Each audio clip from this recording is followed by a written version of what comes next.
Assalamualaikum warahmatullahi wabarakatuh. Salam sejahtera bagi kita semua. Om Swastiastu, Namo Buddhaya, salam kebajikan.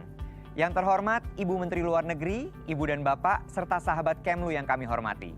Selamat datang dalam acara Pernyataan Pers Tahunan Menteri Luar Negeri tahun 2021. Pernyataan Pers Tahunan Menteri Luar Negeri atau yang sering disebut sebagai PPTM ini merupakan kegiatan tahunan Kementerian Luar Negeri untuk menyampaikan capaian diplomasi di 1 tahun terakhir, sekaligus memaparkan apa saja prioritas diplomasi Indonesia untuk 1 tahun yang akan datang.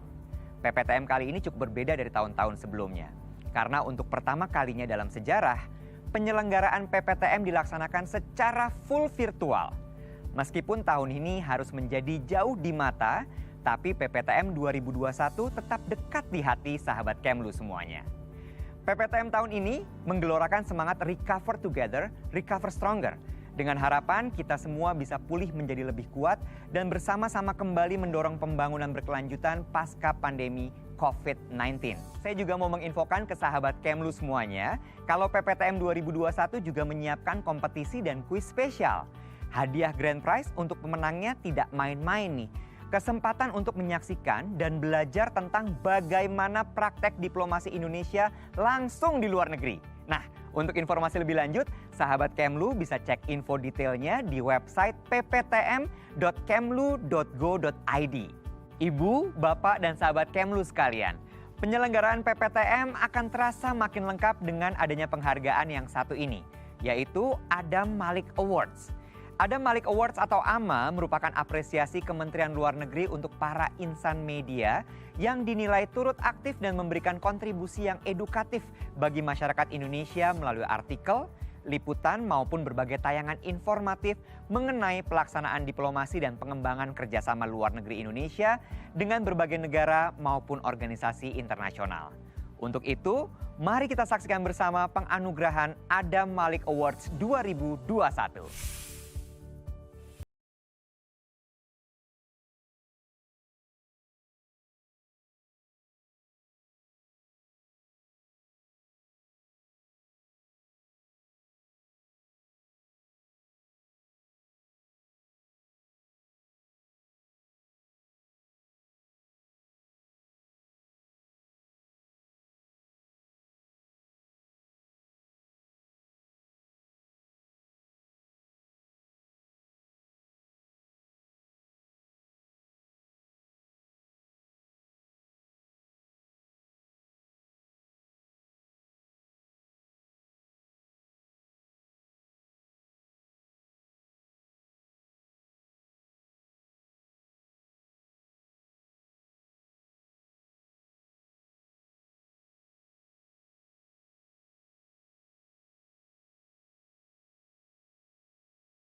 Assalamualaikum warahmatullahi wabarakatuh.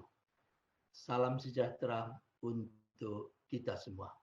Alhamdulillah, yang sama-sama kita hormati, kita muliakan Ibu Retno Marsudi, Menteri Luar Negeri Republik Indonesia, dan yang sama-sama kita hormati, kita muliakan Bapak Mahendra Siregar, Wakil Menteri Luar Negeri Republik Indonesia, dan para peserta PPTN 2021. Bagi kita semua sungguh sangat bersyukur, meskipun kita sedang dilanda COVID-19 yang sungguh sangat berat, tetapi Kementerian Luar Negeri tetap konsisten untuk menyelenggarakan acara Adam Malik Award tahun 2021.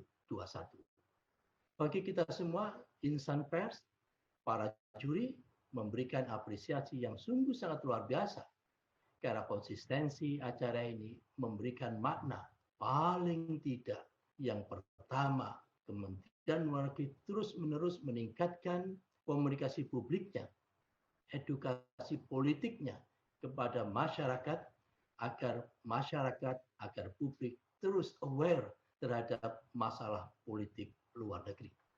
Mana yang kedua, acara Adam Malik Award ini tidak lain adalah meningkatkan terus-menerus kompetensi para jurnalis kita. Dengan adanya dua hal itu, sungguh sangat bermakna kebijakan-kebijakan politik kita di tahun-tahun mendatang. Bagi Dewan Juri, untuk menentukan siapa yang paling baik sama sekali tidaklah mudah. Kenapa? Karena mereka semua memiliki kualitas yang sungguh sangat baik, sehingga selisih angkanya sangatlah berhimpitan. Oleh karena itu, atas nama Dewan Pers, atas nama juri, atas nama insan pers, kami menyampaikan penghargaan yang luar biasa. Acara Adam Malik Award ini tidak lain adalah acara kebersamaan antara insan pers dengan Kementerian Luar Negeri untuk membangun politik luar negeri kita semakin baik, semakin baik. Demikian, terima kasih. Wassalamualaikum warahmatullahi wabarakatuh.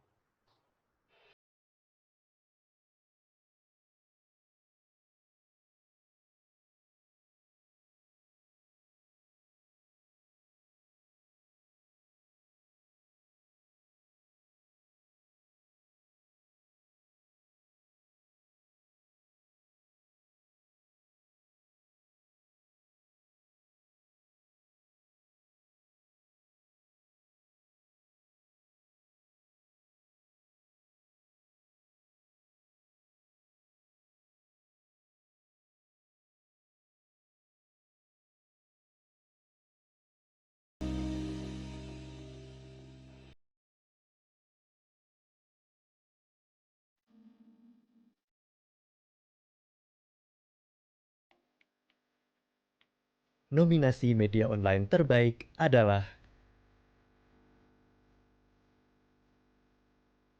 Kompas.com, Republika.co.id, Tribunnews.com.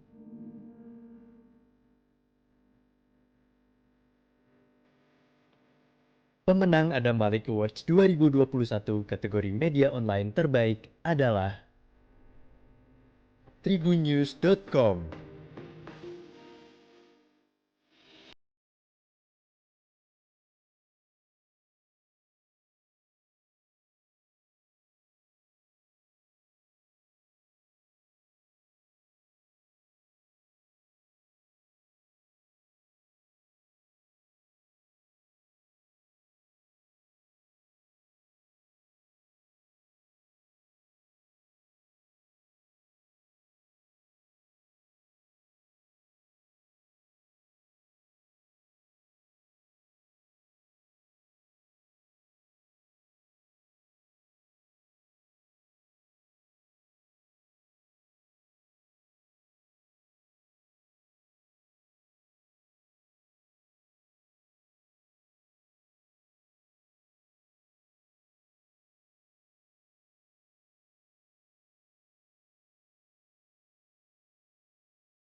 id. Selamat kepada seluruh penerima penghargaan Adam Malik Awards 2021.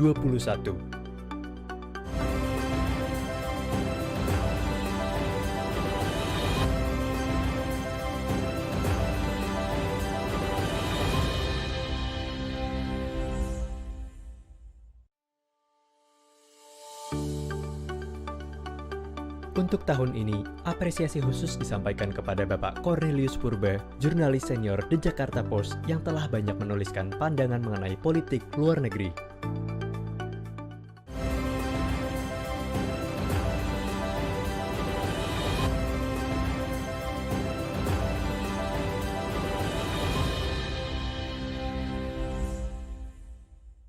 Selamat kepada para pemenang Adam Malik Awards 2021 yang selama tahun 2020 kemarin dengan penuh semangat dan dedikasi yang luar biasa tetap gigih menyebarluaskan informasi positif tentang kerjasama luar negeri Indonesia kepada masyarakat luas secara objektif, cepat, akurat, independen, dan akuntabel. Nah, kalau tadi kita melihat penganugerahan Adam Malik Awards untuk kalangan media, sekarang kita akan menyaksikan penganugerahan Social Media Awards yang menjadi penghargaan paling ditunggu oleh perwakilan RI di luar negeri. Social Media Awards atau SMA ini merupakan apresiasi untuk kantor perwakilan kita di luar negeri yang aktif menyebarkan informasi dan promosi Indonesia kepada publik mancanegara, khususnya di masing-masing negara akreditasi melalui platform media sosial. Untuk penganugerahan Social Media Awards kali ini, saya akan dibantu dengan rekan saya, Digi.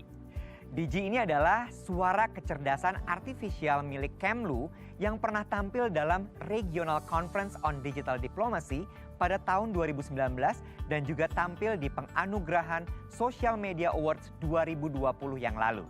Hai Digi, silahkan untuk mengumumkan siapa para pemenang Social Media Awards 2021. Terima kasih rekan Iwet, Menteri Luar Negeri RI, Wakil Menteri Luar Negeri RI, Bapak Ibu sekalian, dan sahabat Kemlu semua. Social Media Awards Kementerian Luar Negeri RI kembali di tahun keduanya. Dengan bangga kami sampaikan berdasarkan rekapitulasi data, terdapat kemajuan signifikan dalam pemanfaatan media sosial perwakilan RI dan Kepala Perwakilan RI. Tahun ini, Kemlu membagi Social Media Awards ke dalam 4 kelompok, yaitu kelompok PRPB, kelompok perwakilan dengan penduduk hingga 8 juta, 8 hingga 100 juta, dan di atas 100 juta. Dengan kategori Most Active Mission, Most Engaging Mission, Best Use of Visual, dan Best Performance untuk perwakilan RI yang paling baik menggabungkan ketiga kategori di atas, serta Digital Head of Mission untuk Kepala Perwakilan RI yang optimal menggunakan media sosial untuk penyebaran politik luar negeri RI.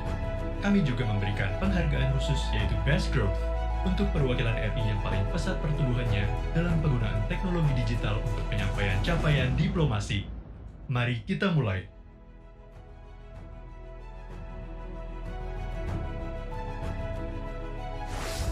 Penerima apresiasi Social Media Awards Perwakilan RI 2021, kelompok PRPB.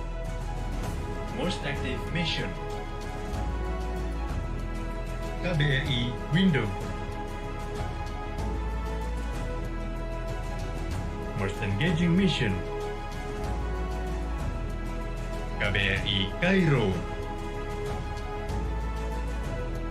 Best Use of Visual, KBRI Cairo. Best Performance, KBRI Cairo. Penerima apresiasi Social Media Awards Perwakilan RI 2021, kelompok perwakilan berpenduduk hingga 8 juta. Most Active Mission, KBRI Singapura. Most Engaging Mission, KBRI Singapura. Best Use of Visual, KBRI Singapura. Best Performance. KBRI Singapura.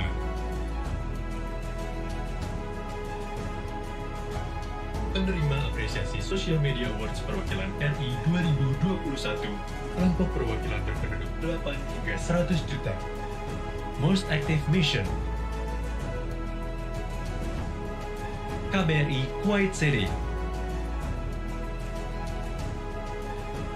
Most Engaging Mission. KBRI Kuala Lumpur. Best Use of Visual. KBRI Seoul. Best Performance. KBRI Seoul.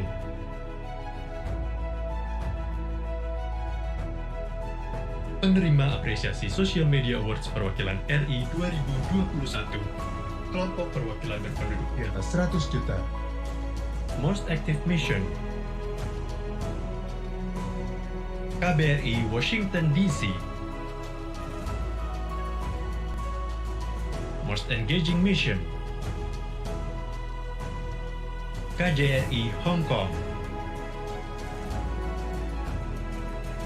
Best Use of Visual. KBRI Tokyo. Best Performance. KJRI Hong Kong.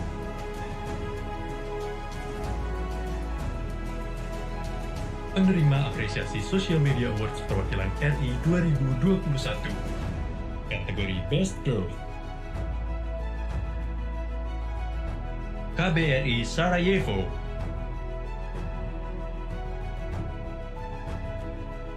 Penerima apresiasi Social Media Awards Perwakilan RI 2021, kategori Digital Head of Mission. Kepala Perwakilan KBRI Wellington, Duta Besar Tantowi Yahya.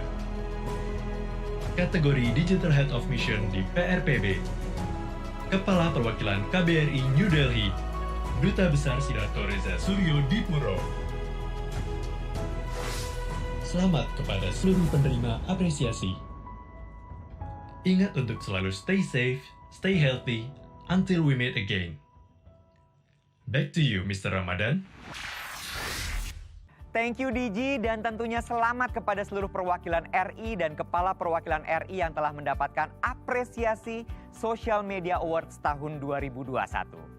Ibu, Bapak, dan sahabat Kemlu sekalian, tibalah saat yang paling ditunggu-tunggu. Pasti Ibu, Bapak, dan sahabat Kemlu sudah sangat penasaran apa saja capaian diplomasi yang sudah dilakukan Indonesia selama tahun 2020 kemarin. Dan kira-kira apa saja yang akan menjadi prioritas diplomasi Indonesia untuk tahun 2021 ini. Langsung saja kita saksikan acara inti pada hari ini.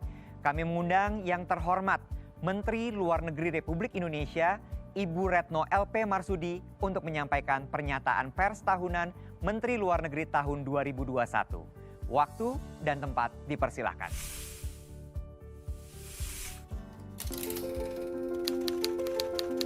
This is the first conference.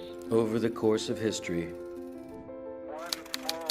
humankind has been shaped by many things.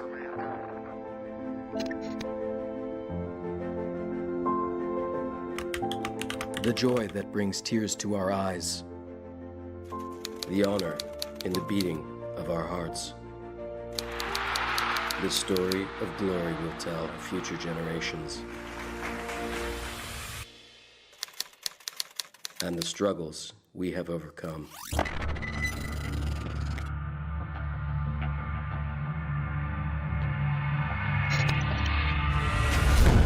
The World Health Organization declared the outbreak an international public health emergency. Orang tenaga kesehatan yang meninggal dunia karena tugas merawat pasien COVID-19. Hampir 2.000 pekerja mengalami pemutusan hubungan kerja atau PHK. When times get hard, Coronavirus will send the world into the deepest recession since World War II. COVID-19 could push the number of people living in extreme poverty to over 1 billion in 2030. we'll find the strength to recover. Ayo mari kita sama-sama lawan corona. Ini corona didiemin lama-lama ngelunjak nih. Refocusing prioritas kerja kita. Pesawat membawa 238 warga. To always be there in times of need. Evakuasi dilakukan untuk menjemput kru dari kapal pesiar Diamond Princess. Muhammad Farhad yang berhasil dibebaskan dari sandera kelompok Abu Sayyaf. Investor asing dipastikan relokasi To usahanya ke discover kawasan ways to industri grow. terpadu. Has established 4 travel corridor arrangements with the Arab Emirates, South Korea, China, and Singapore. 15 negara menandatangani kerjasama ekonomi komprehensif regional atau RCEP. World Economic Forum.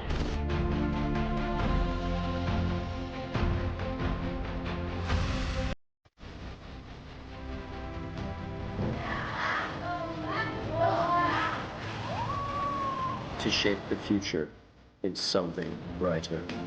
Pengesahan resolusi sidang majelis umum PBB baru-baru ini tentang ABK.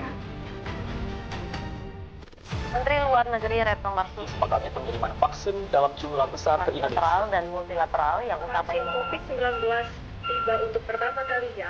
And to care for the well-being of each other. This is not the end of our journey. Tetap disiplin 3M, memakai masker, jaga jarak, cuci tangan, selalu harus terus kita lakukan. This is our time to make history. Him, her, you, all of us. Semangatmu tinggikan, kita telah digariskan lebih dari pemenang, tinggikan. Recover together, recover stronger. Recover together, recover stronger. Recover together, recover stronger.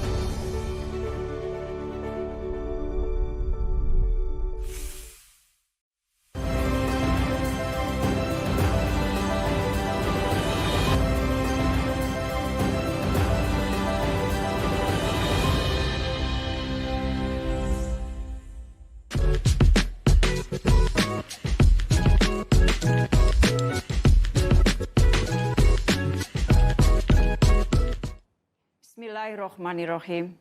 Assalamualaikum warahmatullahi wabarakatuh. Salam sejahtera bagi kita semua. Om Swastiastu, Namo Buddhaya, salam kebajikan dan selamat siang. Yang terhormat pimpinan dan anggota Komisi 1 DPR RI. Yang kami hormati Duta Besar Negara Sahabat dan pimpinan organisasi internasional. Para Duta Besar, sesepuh, serta seluruh jajaran Kementerian Luar Negeri, baik yang berada di tanah air maupun yang sedang bertugas di luar negeri. Pimpinan media massa, rekan-rekan wartawan, para mahasiswa, hadirin yang terhormat. Izinkanlah saya membuka dengan menyampaikan selamat Tahun Baru 2021. Wishing all of you a very happy and prosperous New Year.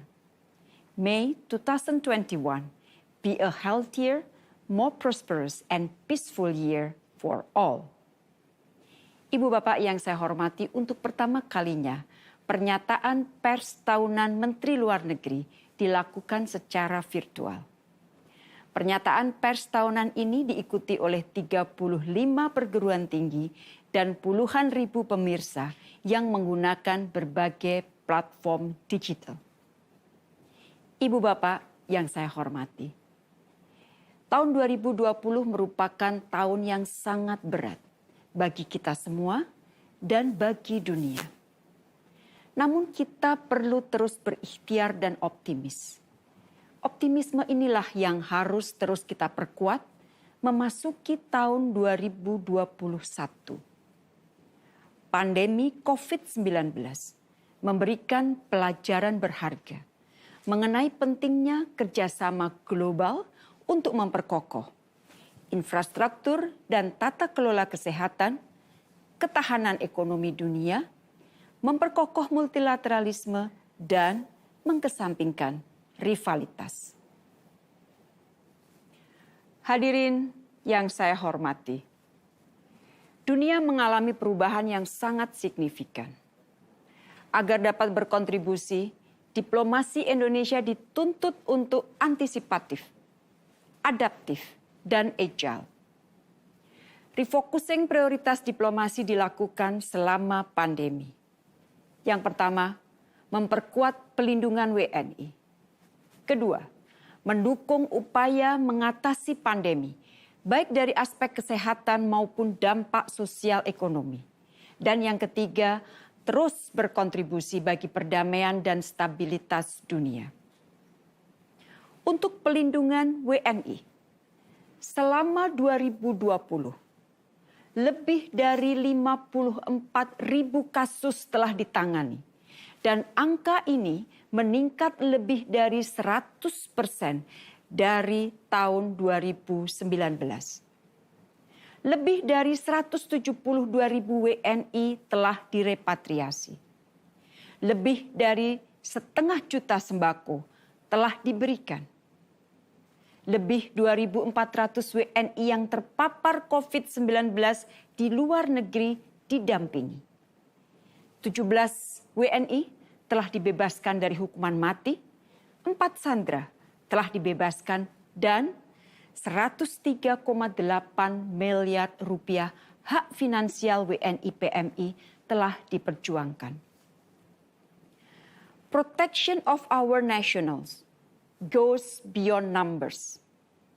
Upaya pelindungan dilakukan sampai norm setting di tingkat global. Atas inisiatif Indonesia dan didukung 71 negara anggota PBB. Pada 1 Desember 2020, Sidang Majelis Umum PBB secara konsensus telah mengesahkan resolusi mengenai anak buah kapal atau seafarers di masa pandemi. Hadirin yang saya hormati, untuk refocusing prioritas kedua, mendukung upaya penanganan pandemi dari aspek kesehatan. Saya masih ingat bagaimana diplomasi bekerja siang malam untuk memenuhi kebutuhan alat diagnostik dan terapatik, terutama di awal pandemi. Selain memenuhi kebutuhan jangka pendek, diplomasi juga bergerak mendukung ketahanan dan kemandirian nasional di bidang kesehatan. Beberapa contoh misalnya, diplomasi bergerak sehingga sejumlah perusahaan Indonesia berhasil memperoleh sertifikasi ISO 16603 dan ISO 16604 untuk bahan APD, agar ke depan Indonesia dapat menjadi salah satu pemasok APD dunia. Diplomasi juga bergerak agar Indonesia dapat membangun kemandirian nasional untuk obat-obatan dan bahan baku obat.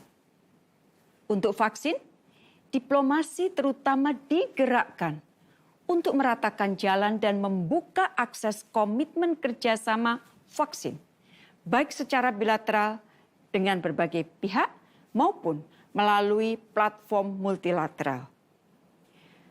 Prinsip vaksin sebagai public goods, akses setara, aman, dan dengan harga terjangkau secara konsisten diusung Indonesia sejak awal pandemi. Khusus mengenai platform multilateral, Indonesia terus aktif mengamankan potensi perolehan vaksin hingga 20% penduduk melalui mekanisme COVAX AMC. Dan Indonesia juga aktif berkontribusi untuk memperkuat ketersediaan vaksin melalui keanggotaan Indonesia dalam CEPI Investors Council serta potensi kemitraan Bio Farma dengan CEPI untuk manufacturing vaksin global. Masih dalam konteks multilateral, komitmen ini juga telah diusung selama Indonesia memegang keketuaan pada Foreign Policy and Global Health Initiative tahun 2020 dengan tema affordable healthcare for all. No one, no country should be left behind. Indonesia juga mendorong terbentuknya mekanisme ketahanan dan kesiapsiagaan kawasan dan global, terutama untuk menghadapi pandemi ke depan, melalui kesepakatan ASEAN mengenai berbagai mekanisme ketahanan kesehatan kawasan, mendorong reformasi WHO untuk memperkuat sistem kesiapsiagaan global, dan di PBB, 3 resolusi terkait kesehatan dan pandemi diinisiasi oleh Indonesia, yaitu Global Solidarity to Fight COVID-19, Global Health and Foreign Policy, Strengthening Health System Resilience through Affordable Healthcare for All, International Cooperation to Address Challenges Faced by Seafarers as a Result of the COVID-19 Pandemic to Support Global Supply Chains.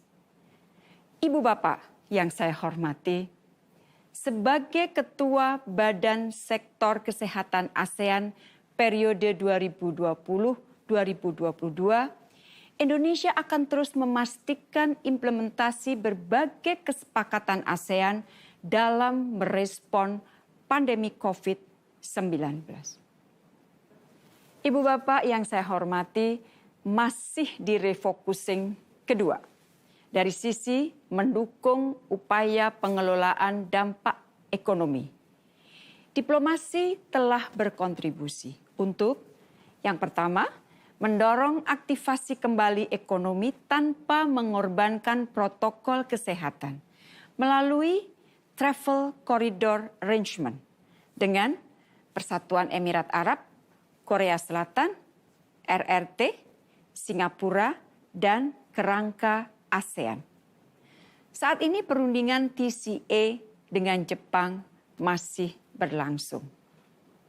Sebagai catatan kita, saat ini sampai 14 Januari 2021, untuk sementara, sekali lagi untuk sementara, pembatasan masuknya WNA warga negara asing ke Indonesia terpaksa harus dilakukan. Yang kedua, mendukung persiapan pembukaan kembali pariwisata Indonesia bagi wisatawan mancanegara melalui dukungan The United Nations World Tourism Organization. Ketiga, perluasan akses pasar dan integrasi ekonomi kawasan melalui mendorong implementasi Indonesia-Australia CEPA, mendorong ratifikasi Regional Comprehensive Economic Partnership, kemudian Indonesia EFTA CEPA, Indonesia Korea CEPA, dan MOU to address the implementation of non-tariff measures on essential goods dalam Hanoi Plan of Action. Yang keempat, memfasilitasi realisasi investasi, termasuk perusahaan yang ingin mendiversifikasi lokasi investasinya ke Indonesia. Yang kelima, memperkuat networking untuk menarik investasi, termasuk melalui penyelenggaraan World Economic Forum Country Strategic Dialogue on Indonesia dengan CEO berbagai perusahaan di bidang manufaktur, industri kesehatan, farmasi, ekonomi digital, dan energi terbarukan. Yang keenam, menjaga dan memperdalam pasar tradisional Indonesia termasuk melalui perpanjangan fasilitas GSP dari pemerintah Amerika Serikat. Ketujuh, memperluas pasar non-tradisional Indonesia di kawasan Amerika Latin dan Karibia melalui INALAK Forum yang kedua. Kedelapan, berkontribusi dalam penyusunan visi baru APEC untuk 20 tahun mendatang yang tercermin dalam Putrajaya Vision 2040. Kesembilan, menarik dan mempromosikan investasi ke Indonesia yang semakin kondusif dengan berlakunya Undang-Undang Cipta Kerja. 10.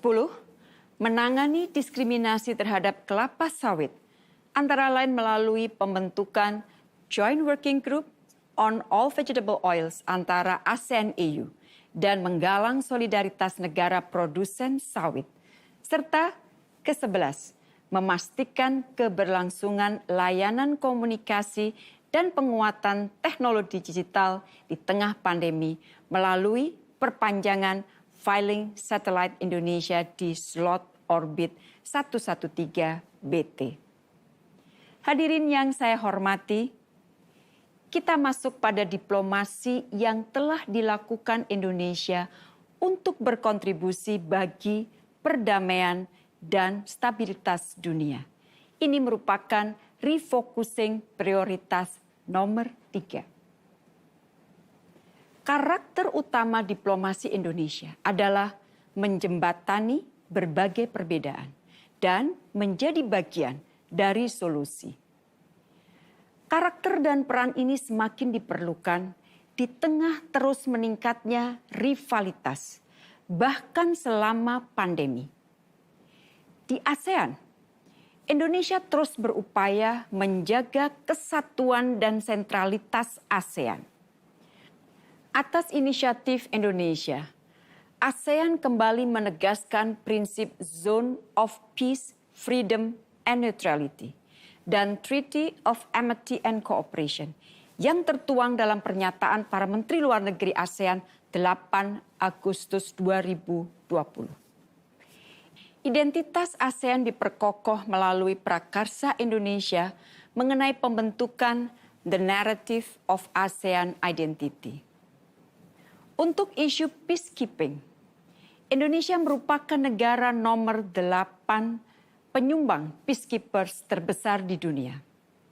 Dari 2.828 peacekeepers Indonesia yang bertugas saat ini, 163 di antaranya adalah perempuan. Mereka bertugas di 8 misi PBB.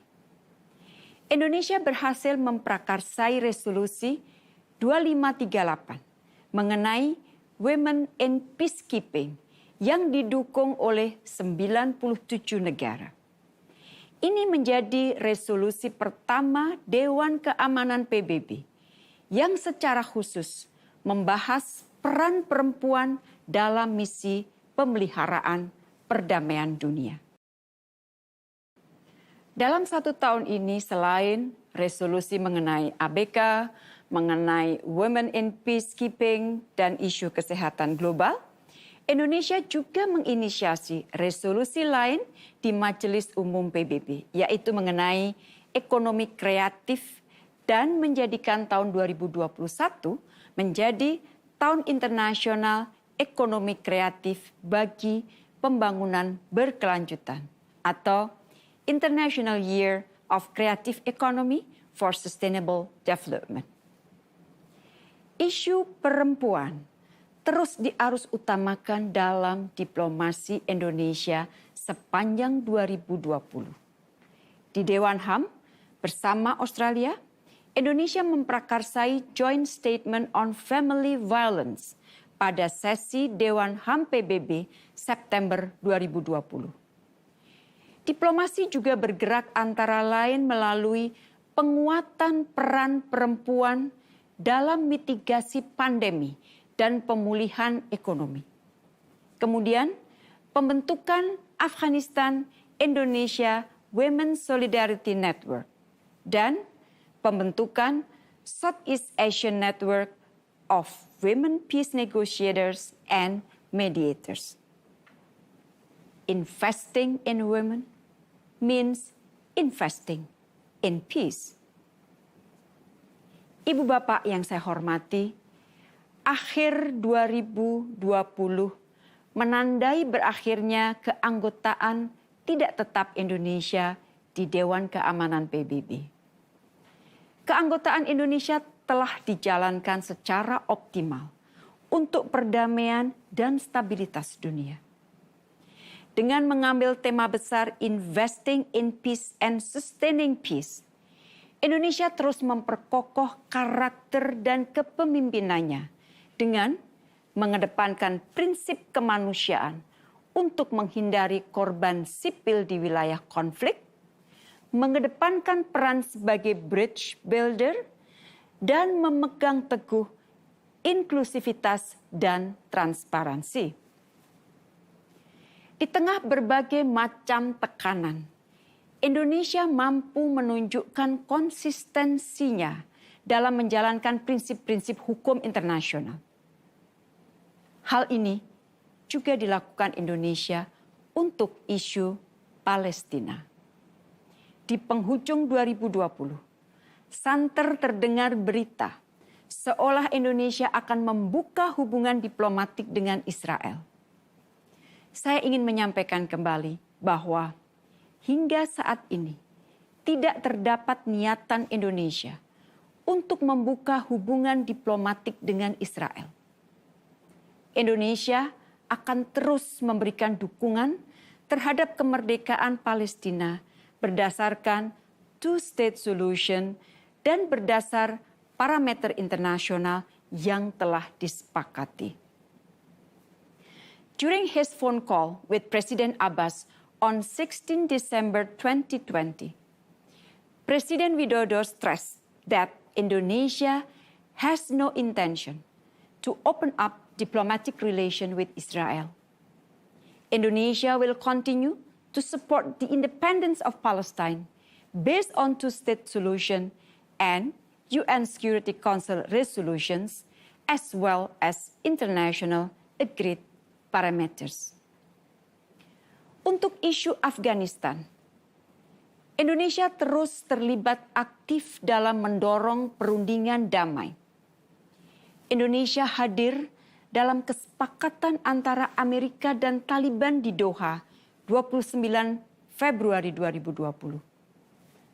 Saya bertemu dengan Presiden Ghani di Kabul 1 Maret 2020 dan meresmikan Afghanistan Indonesia Women Solidarity Network. Indonesia juga hadir saat dimulainya Afghanistan Peace Process 12 September 2020 dan bahkan bersama dengan negara Queen, Qatar, Norwegia, Jerman, Indonesia, dan Uzbekistan, kita terus mendukung jalannya perundingan damai di Doha. Dan kita juga terus melakukan kerjasama dan kolaborasi dengan Amerika Serikat. Sebagai co-pen holders di Dewan Keamanan PBB, bersama Jerman, Indonesia berhasil mengesahkan 2 resolusi UN Assistance Mission in Afghanistan atau disebut UNAMA. Terkait pengungsi Rohingya, atas dasar kemanusiaan, Indonesia telah menampung sementara 2 gelombang pengungsi Rohingya dengan jumlah total 396 orang. Indonesia berharap dengan selesainya pemilu di Myanmar, komitmen penyelesaian akar masalah dan penciptaan kondisi kondusif di Rakhine State dapat dimulai kembali. Myanmar adalah rumah bagi mereka, dan dunia berharap mereka dapat pulang dengan sukarela, aman, dan bermartabat. Indonesia juga terus aktif dalam isu demokrasi. Di tengah pandemi, Bali Demokrasi Forum ke-13 diselenggarakan secara hybrid dengan tema Democracy and COVID-19 Pandemic. BDF ke-13 tersebut dimanfaatkan untuk berbagi pengalaman berbagai negara bagaimana mengelola pandemi dan nilai demokrasi secara simultan. Di Dewan HAM, sudah 1 tahun Indonesia menjadi anggota Dewan HAM. Bersama dengan negara lain, Indonesia telah mengusung 2 resolusi Dewan HAM, yaitu hak pekerja kaum muda dan penguatan kerjasama teknis dan pemajuan HAM. Hadirin yang saya hormati, selain isu terkait refocusing prioritas seperti yang saya sebutkan tadi, diplomasi juga terus bekerja untuk menjaga kedaulatan NKRI. Dengan berbagai keterbatasan, perundingan perbatasan terus dilakukan. Dalam 1 tahun terakhir, Indonesia telah melakukan perundingan termasuk secara virtual dengan Vietnam, Malaysia, dan Palau sebanyak 7 kali. Kerjasama pembangunan juga terus digalakkan antara lain melalui Indonesia Aid atau Indo-Aid. Sebagai mitra dekat Pasifik, Indonesia telah memberikan kontribusi hibah kepada Fiji, Solomon Islands, dan Timor Leste senilai lebih dari 30 miliar rupiah, termasuk terkait untuk penanganan pandemi. Hadirin yang saya hormati, saat ini kita sudah berada di tahun 2021. Kita berharap secara bertahap pandemi COVID-19 akan dapat teratasi. Ketersediaan beberapa vaksin menimbulkan optimisme baru. Namun, kesetaraan akses terhadap vaksin bagi semua negara masih menjadi tantangan, terutama di kuartal pertama dan kedua 2021. Vaksin juga menimbulkan harapan mulai terungkitnya kegiatan ekonomi. IMF memperkirakan pertumbuhan ekonomi global dapat mencapai 5,2%. Bahkan untuk Asia mencapai 6,9%. Di sisi lain, kita masih melihat kekhawatiran berlanjutnya rivalitas antara negara besar. Jika tidak terdapat niatan negara-negara tersebut untuk mengurangi rivalitas dan lebih memajukan kerjasama, maka upaya penanganan pandemi dan pertumbuhan ekonomi global dapat terhambat. Diperlukan collective global leadership yang kuat. Recover together, recover stronger through collective global leadership.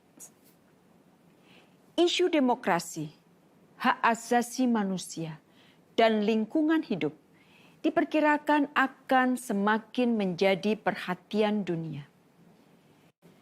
Digitalisasi akan banyak memberikan pengaruh pada aktivitas ekonomi ke depan. Di saat yang sama, digitalisasi juga memberikan tantangan kejahatan cyber yang semakin meningkat dan peluang information infrastructure breakdown. Hadirin yang saya hormati, diplomasi Indonesia di tahun 2021 akan diprioritaskan pada: pertama, membangun kemandirian dan ketahanan kesehatan nasional atau National Health Security. Fokus antara lain pada realisasi komitmen vaksin, baik melalui kerjasama bilateral maupun multilateral, penguatan kerjasama membangun industri kesehatan nasional, industri bahan baku obat, farmasi maupun alat kesehatan, penguatan kerjasama pengembangan riset dan transfer teknologi dan SDM di bidang kesehatan, penguatan sistem dan mekanisme kesiapsiagaan menghadapi pandemi yang akan datang, baik di tingkat nasional, kawasan, dan global. Prioritas yang kedua, mendukung pemulihan ekonomi dan pembangunan hijau serta pembangunan berkelanjutan. Dengan beberapa prioritas antara lain, mendorong implementasi kesepakatan ASEAN TCA, penggunaan APEC Travel Card, dan kesepakatan TCA lainnya. Mendorong perluasan inbound investment ke Indonesia, perluasan akses pasar dan integrasi ekonomi kawasan melalui ratifikasi dan implementasi Indonesia-Korea CEPA, implementasi Indonesia-Australia CEPA, finalisasi Indonesia-EU CEPA, dan Indonesia-Turki CEPA on Trade in Goods. Dimulainya perundingan PTA, FTA dengan Serbia, kawasan Mercosur, dan CARICOM.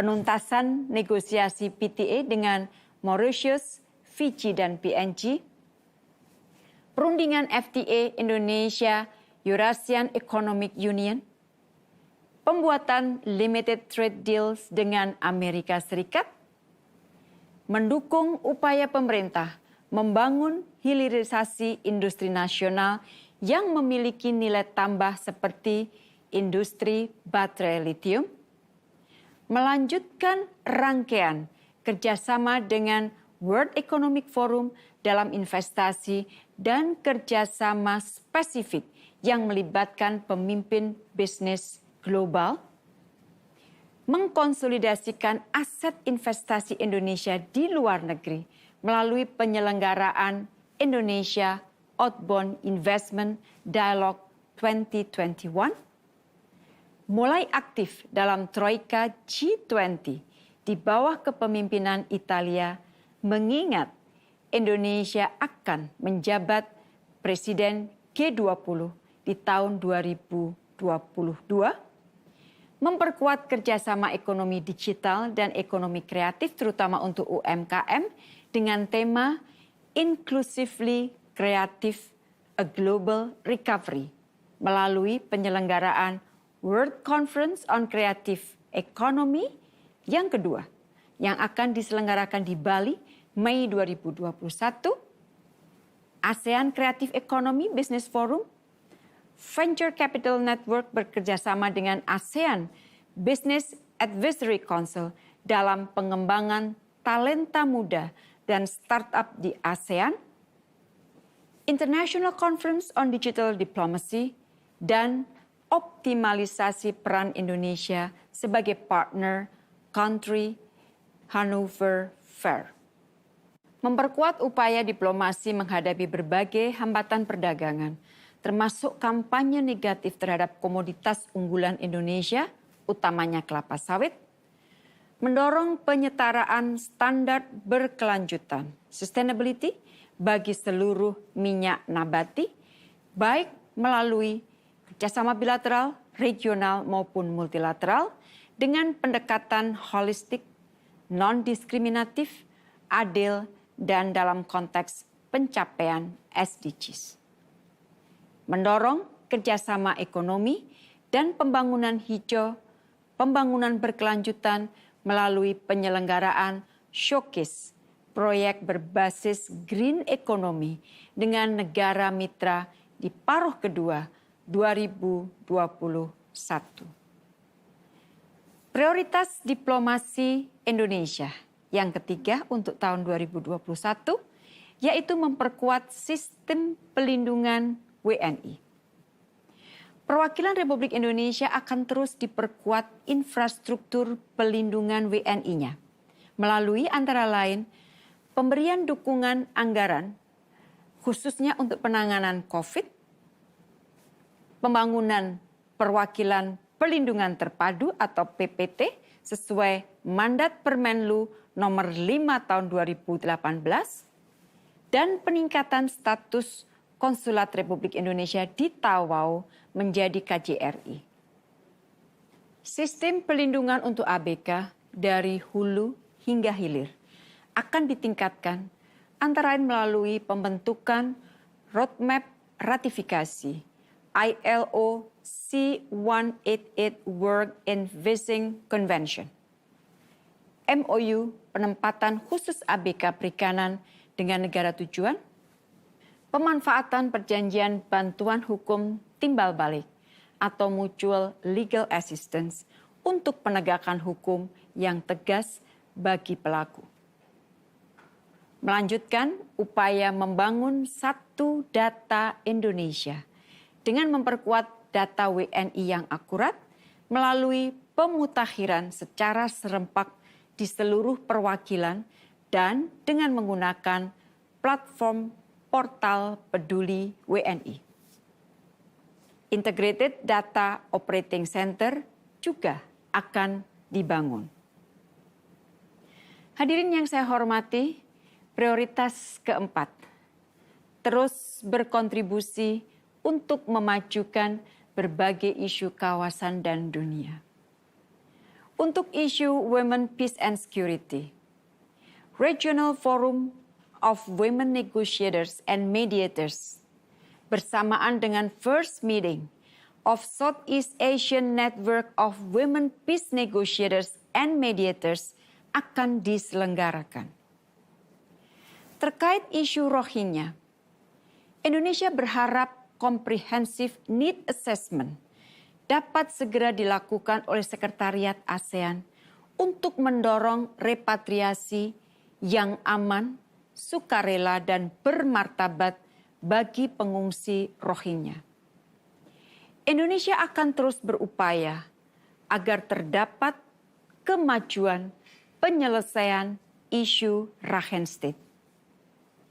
Indonesia juga akan terus memajukan kerjasama konkret dalam konteks ASEAN Outlook on the Indo-Pacific. Sejalan dengan visi Pacific Elevation, Indonesia berencana menyelenggarakan Pacific Exposition kedua di Selandia Baru di paruh kedua 2021. Untuk kerjasama pembangunan melalui Indo-Aid, Regional Partnership Strategy on Africa akan dibuat guna memperkuat kemitraan dengan kawasan Afrika. Mengenai isu Palestina, Indonesia mengharapkan situasi kondusif akan tercipta mulai 2021. Tentunya diperlukan komitmen semua pihak agar dialog konstruktif bahkan perundingan dapat dimulai kembali dengan terus memperhatikan hukum internasional, resolusi Dewan Keamanan PBB terkait, serta parameter internasional yang telah disepakati.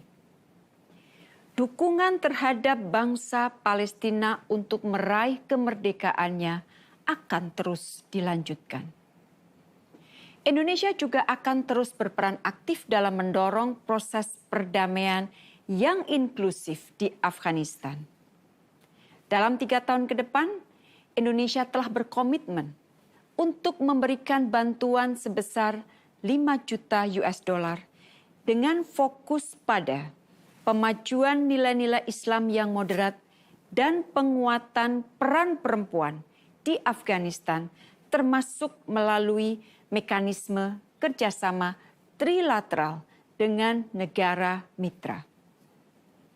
Indonesia juga akan melanjutkan komitmen untuk pemajuan dan perlindungan HAM, antara lain melalui penyampaian Universal Periodic Review atau UPR untuk yang keempat kalinya, proses ratifikasi Konvensi Penghilangan Orang Secara Paksa atau CPED, menyelenggarakan ASEAN Human Rights Dialogue, pelaksanaan RUN HAM generasi kelima dengan fokus percepatan pemajuan penghormatan HAM terhadap perempuan, anak, penyandang disabilitas, dan masyarakat adat, pencalonan kembali Indonesia sebagai anggota Dewan HAM untuk periode 2024-2026. Indonesia juga akan terus berperan aktif dalam isu kemanusiaan dengan mempersiapkan ketuan rumahan Indonesia pada Global Platform for Disaster Risk Reduction untuk tahun 2022, menyelenggarakan pertemuan kedua Regional Conference on Humanitarian Assistance dan Regional Conference on Business and Human Rights. Mulai tahun ini, Indonesia juga akan memulai keanggotaannya pada Dewan Ekonomi dan Sosial PBB atau disebut ECOSOC. Beberapa prioritas Indonesia antara lain memajukan agenda pemulihan ekonomi dan ketahanan sosial, memperkuat sektor usaha mikro, kecil, dan menengah UMKM pasca pandemi, mendorong pencapaian tujuan pembangunan berkelanjutan atau SDGs pasca pandemi, antara lain dengan mendorong mekanisme Innovative Blended Financing. Hadirin yang saya hormati, prioritas diplomasi yang kelima untuk tahun 2021. Diplomasi bekerja untuk menjaga kedaulatan dan integritas wilayah. Untuk itu kita akan memprioritaskan dua hal. Yang pertama, meningkatkan intensitas perundingan perbatasan darat dan maritim. Untuk batas maritim, antara lain dengan Malaysia, kita akan memformalkan hasil perundingan batas laut teritorial di segmen Laut Sulawesi dan segmen Selat Malaka bagian selatan. Selanjutnya akan memulai proses perundingan untuk segmen-segmen lainnya untuk batas ZEE khususnya. Dengan Palau, memfinalisasi kesepakatan parsial pada segmen tertentu yang telah dicapai pada perundingan tahun 2019-2020 untuk batas ZEE. Dengan Filipina, akan dimulai perundingan batas landas kontinen setelah tahun 2014 menuntaskan batas ZEE. Kedua belah pihak juga sepakat bahwa garis landas kontinen dan ZEE adalah dua rezim yang berbeda. Dengan Vietnam, melanjutkan perundingan ZEE yang tertunda karena pandemi.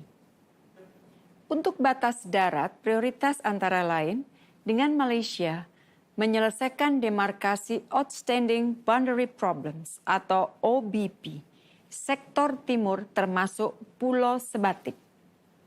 Dengan Timor Leste menyelesaikan dua unresolved segments sesuai dengan agreed principles yang telah disepakati pada tahun 2019.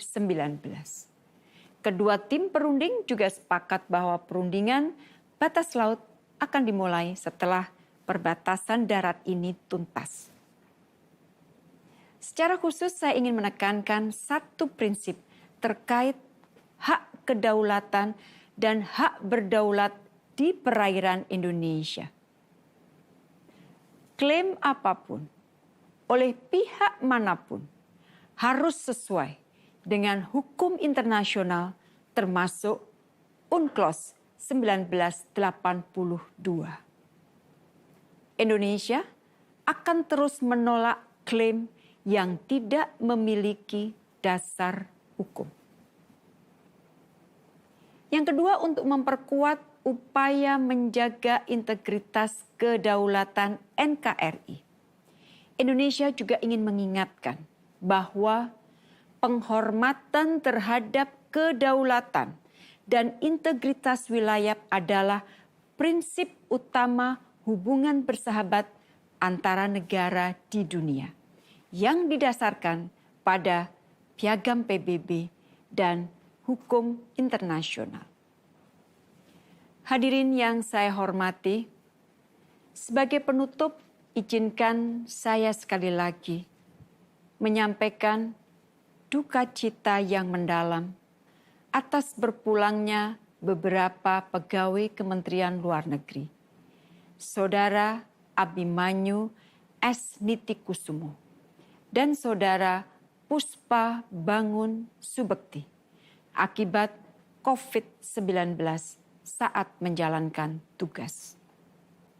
Saya juga ingin menggunakan kesempatan ini untuk menyampaikan apresiasi kepada seluruh diplomat dan staf baik di pusat maupun di perwakilan atas dedikasi dan kerja tiada kenal lelah khususnya selama masa pandemi ini.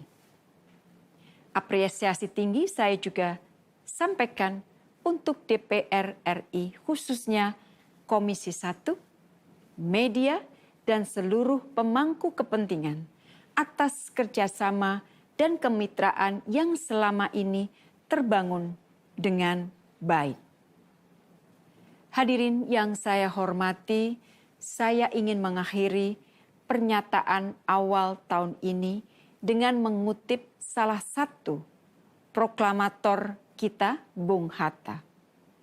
Saya quote, "Kita jangan menjadi objek dalam pertarungan politik internasional, melainkan harus tetap menjadi subjek yang berhak menentukan sikap kita sendiri. Inilah esensi politik luar negeri bebas aktif yang telah dan akan terus dilakukan Indonesia. Stay healthy, stay strong, stay united. Terima kasih. Wassalamualaikum warahmatullahi wabarakatuh.